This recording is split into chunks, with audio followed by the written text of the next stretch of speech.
and welcome to Coffee with Claire. Have you ever had a bad customer experience? Yeah, I think we all have. How did that experience change your perception of that company or organization? Today, we are going to delve into the consumer experience movement. It can include a lot of elements, but it really boils down to the perception of customers having of your brand. Even if you think your brand and customer service is exceptional and out of this world, if the customer perceives it as something different, that is what the actual customer experience is. And the customer experience doesn't stop with your external customers. You've also got internal customers, also known as your employees, who also rate your company every day they walk into the job. What are their experiences and their perceptions? The one thing all of the customers have in common, whether they be external or internal, is that they're all human. Humans are led by emotion, and this emotion can play a big part in customer loyalty or customer dissatisfaction. What's that old saying? If you do a good job, a customer might tell one person, but if you do a bad job, they'll tell 100. Join us today with our consumer experience expert, Chris-James Cognetta, in understanding how to create loyal customers who have an attachment beyond reason, using emotional engagement as a key tool. Stay tuned. Hi, and welcome back to Coffee with Claire. Today we're visiting with Chris-James Cognetta, your go-to person for when you have a need for enterprise change and create customer loyalty. He's an experienced organizational training and development professional with more than 2 decades of managing enterprise initiatives that drive performance improvement and maintains service levels while increasing customer loyalty. Welcome, Chris. Thanks for having me, Claire. Dun, dun, dun, dun, dun.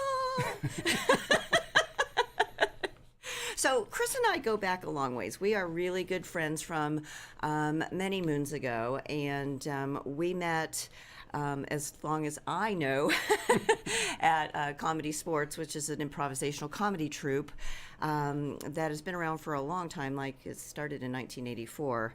We weren't there at that time, of course. But today, we're going to talk about Chris as a person first, and then we're going to delve into how we got into all of this customer service experience stuff. So before you were in all of this business stuff, or maybe even it was a parallel universe, you're a published playwright as well as a motion picture, television, and theatrical actor. So when did you first get the acting bug? I was probably about 6 or 7. That's all I wanted to do. I Yeah. just wanted to be in front of the camera or on stage or performing or just being a ham.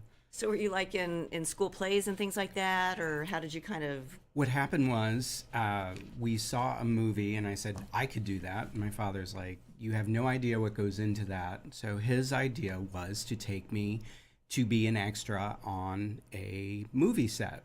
And he thought that all the waiting would make me impatient and I would quit. There's a lot of waiting. And I actually scored a movie role in a major motion picture with Walter Matthau and Jerry Stiller called Taking of Pelham 1, 2, 3. And so that was the beginning. That was the beginning, and it sort of deterred me in a way, but it was still a lot of fun, and it didn't stop the acting bug. And so in 3rd grade, I took on Jester number 3 and called in the tumblers to tumble through the stage. My big acting debut at PS 22, which has been on the Academy Awards, actually. They sang at PS 22, sang on the Academy Awards. So I come from a long line. You greased the skids for them. Yeah. Absolutely. Jester number 3. Yeah. All right. Well, and then you also are a licensed professional counselor. That is correct. So did that stem from the theater experience? How we get that segue? Licensed professional counselor came about because I wanted a retirement plan for myself. So it was a career transition just so that I would have something to fall back on that was not high impact. As we both know, comedy sports is very much a high impact. Oh my gosh. I don't leave without a bruise somewhere. Exactly. So the thing is, I was looking at my future going, in my latter years, do I really want to be bouncing around on stage? Or look like a bruised fruit.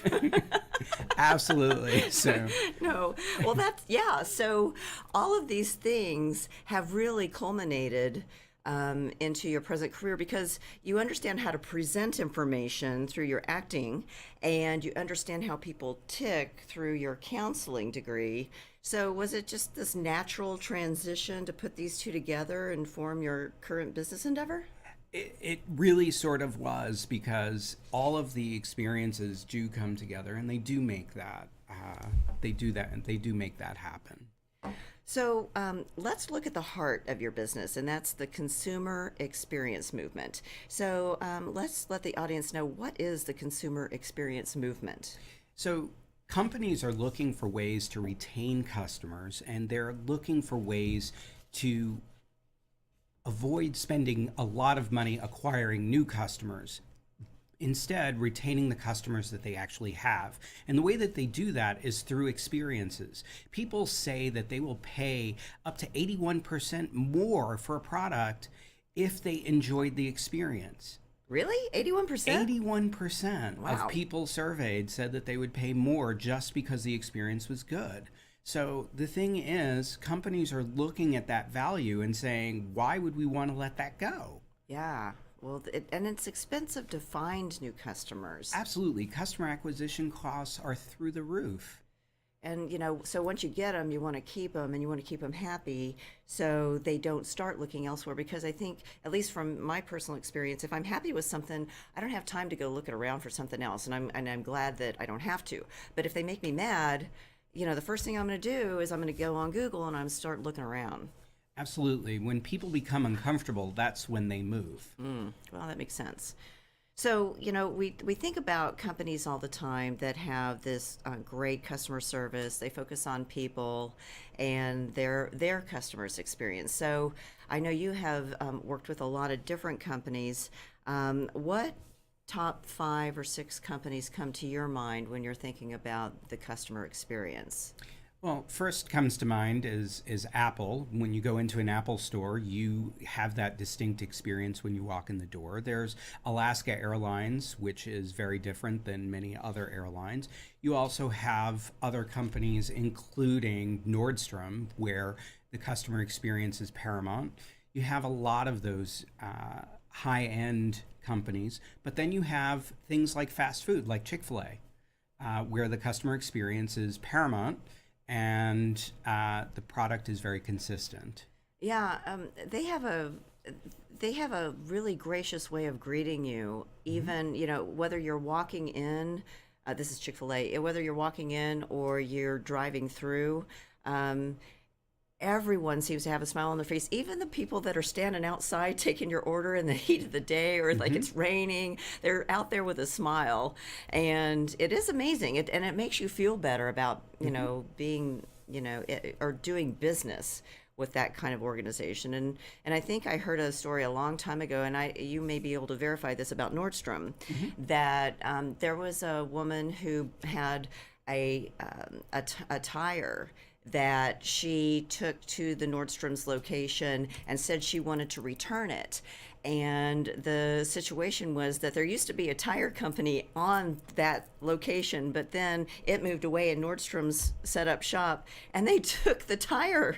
They took it back. I mean, is that kind of what you're talking about? I mean, that's kind of over the top. It's very similar. The story does go very similar to that, okay. Although through the years it has gone through the game of telephone. Yeah. and morphed considerably. But the fact of the matter is, Nordstrom will not turn away a return, and they go the extra mile. In some cases, they have gone to provide services that are outside of their core competencies or things that they offer. But the bottom line is, what most people forget in these stories is the customer always got a bill at the end of it. And you want them to be happy about paying it, right? And they're always happy about paying it. They don't usually mind paying for the little extras if they're provided. So I think that's interesting because I think a lot of people, when they start a business, they're always looking, how do I get these customers? Well, the best thing to get a customer is to give them a deal, is to cut my prices so I can have more people want to buy my stuff. What do you think about that? Actually, people are not looking for a deal. There are budget conscious consumers out there that are looking for deals. However, the fact remains that the experience is paramount. If it is a hassle to get the deal and have to jump through so many hoops just to get that deal, it's just not worth it. And if it's not worth it, they just don't spend the time on it. They'll abandon shopping carts on websites. They will abandon shopping carts in stores. Yeah. They will leave things in aisles. It doesn't matter. If the experience is terrible, and especially even in the car industry, people will walk out of a dealership if the experience is too tedious. Yeah, and although your coaching is really for any business, you have created somewhat of a niche for yourself in bringing this to the auto industry. And so how is consumer experience coaching changing the automobile industry? Well, if you look at the way people buy cars, if you talk to somebody who's bought a car recently, they usually cringe because they've had to go in and they feel like they've negotiated for their life. Well, you don't know what you're doing. You go in there and there's always these stories of getting over. The sales guy got over on me. Yeah. Well, most people look at buying a car as like going for a root canal, so they would much prefer. They would much prefer to go to the dentist than to go buy a car. But there's always for dentist? No. There's always the there's always the back and forth in the negotiation. But think about it for a second. You don't walk into the grocery store and say, I'm going to give you $1 for this soup that costs $2.99 and walk out the door. Right. It just doesn't happen because you'd probably be arrested for shoplifting after you threw the $1 down on the cashier, right. Walked out with the soup. So, but for some reason, vehicles have that negotiation experience. And so customers generally want to get something off the price of the car. What happens is if we provide an excellent customer experience for them from the time that they walk in the door, that includes sight, smell, sound, all of that, and get them into the vehicle that really fits them, then all of a sudden the car buying process just melts away and it actually becomes just another transaction that becomes easier. And one of the things that you guys are really good at is looking at the things that others don't look at. And so, you guys are looking at the facility through uniforms, and what are some of the other things that you guys are really focused on? We look at everything, including smell. You walk into a dealership, the last thing that you want to do is smell somebody's tuna sandwich in a garbage can. The smell of new car brings joy to a lot of people. So having that new car smell in the dealership does help, and it brings back a fond memory of owning a new car. The other thing is we look at the appearance of the people. We look at the appearance of the furniture, and if there are light bulbs out, if the cars are clean, if there's trash in the parking lot. My rule is everyone picks up trash. I don't care whether you're the general manager or if you're the porter that brings the car up. Everybody picks up trash. Everybody cleans the bathroom. Yeah, and there's some, organizations that almost test people like that. It's like they want to see, leadership teams, they might drop a gum wrapper on the floor just to see who is the first one to pick it up and who walks by it, because that lets people know that you really care about every single detail. And those details make a big difference to somebody who's buying a big, purchase like a car. And then you talked about employee engagement. So you guys train on how to engage with the clients from every touch point, right? Absolutely. So we start off with the 10-foot rule. If you're 10 feet away from any person in the dealership or on the property, you say hello. Oh. Regardless. Whether you know them or not. Yeah. That's first and foremost. But then we go even further with that in creating that experience of making sure that everybody feels welcome, that everybody is included, and just go from there. So you kind of start with the employee, well, of course, the facility and how people are looking. Correct. And then you go for the customer engagement. Correct. But then we look for ways to engage our customer, our employees, by doing things that recharge them. We give them training. We give them recreational activities while working. So we provide barbecues and things like that to get the customer, to get the employees engaged. Which is really kind of cool. So, if you have your lunch provided for you, you don't have to leave. Correct. So but team building and things like that help as well. But engaged employees make sure that that there's not a revenue loss, because they're looking at maintaining the business. Yeah, and you're developing that relationship with your internal customers at that point, as well as your external customers. Absolutely, and that's something that we also do. We train people to work with their internal customers. Most people don't understand that they're internal customers in the first place. When the finance department has to talk to the sales department, who's the customer there? The sales department is the finance department's customer, and they have to work together. And by providing excellent customer service there, they both become engaged and provide an excellent customer experience. Yeah, and then, you're developing the relationships. They have that trust factor between them, and it doesn't feel like an attack. It's like, oh my gosh, this number person is coming to talk to me about, something I've done wrong. Well, maybe it's something actually that you've done right. Absolutely. Yay, we'll celebrate that too. So, I think that the whole idea of bringing those worlds together is amazing, and creates really some great synergy with everyone that's involved.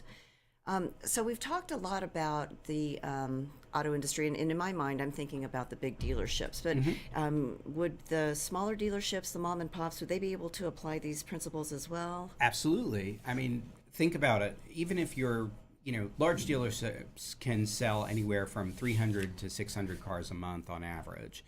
Small dealerships might sell anywhere from 30 to 60 cars a month. Okay, but every customer that walks through the door needs to feel like they're at home. And every customer that is there to buy a car should have a wonderful experience the minute they walk in the door. And if the employees are engaged, the fact of the matter is, even if it's 5 or 6 salespeople on the floor, and they're doing all the jobs, including finance and everything else, then they are looking for ways to engage customers in new ways and bring customers in. And now they're elevating the store's actual sales in some cases. Absolutely, yeah, because everybody plays a part. And, the smaller the team, the more hats you wear anyway. Sure. That goes into the cross-training and things like that you also facilitate. Well, is this just for retail kinds of No, it can be done. Or? It can be done in any company. So one of my past clients was Maraca Life Sciences, and when they merged their physician arm, which did pathology samples, they collected pathology samples, and the billing arm merged together, that created tension between the two areas, and they were not getting along.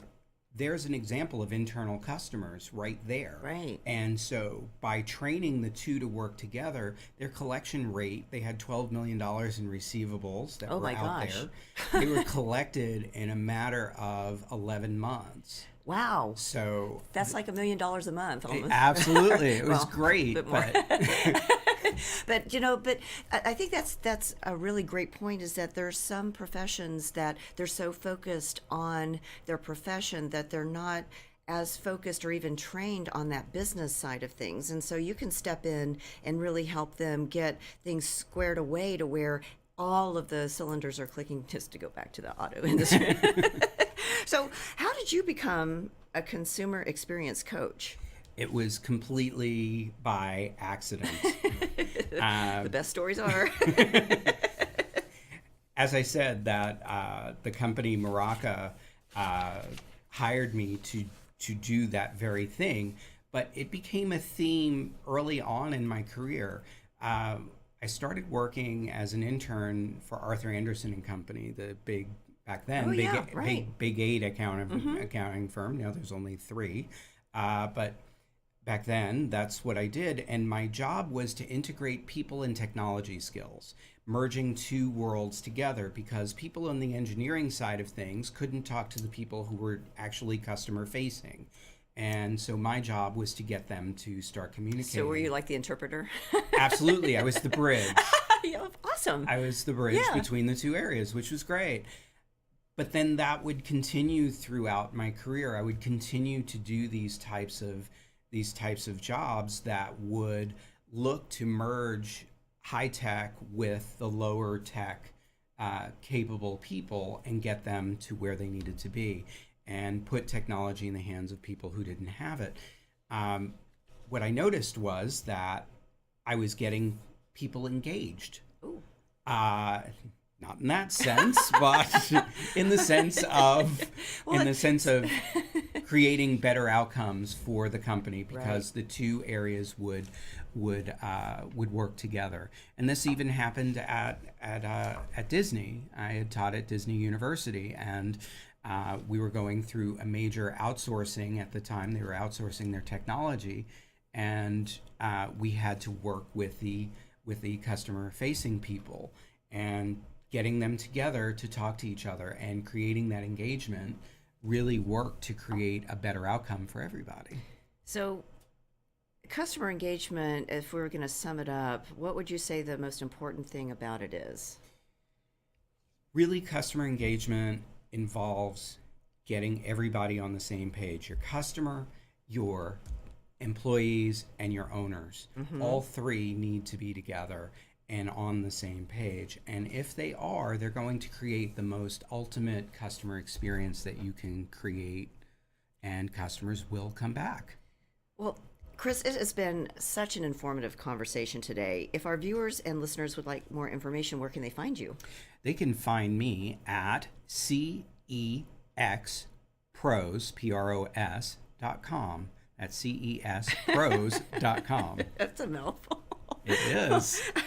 Thank you, Chris, for being on the show today. Really appreciate you being here. And thank you to all of our loyal fans out there. I'm Claire Billingsley, host of Coffee with Claire. See you next time.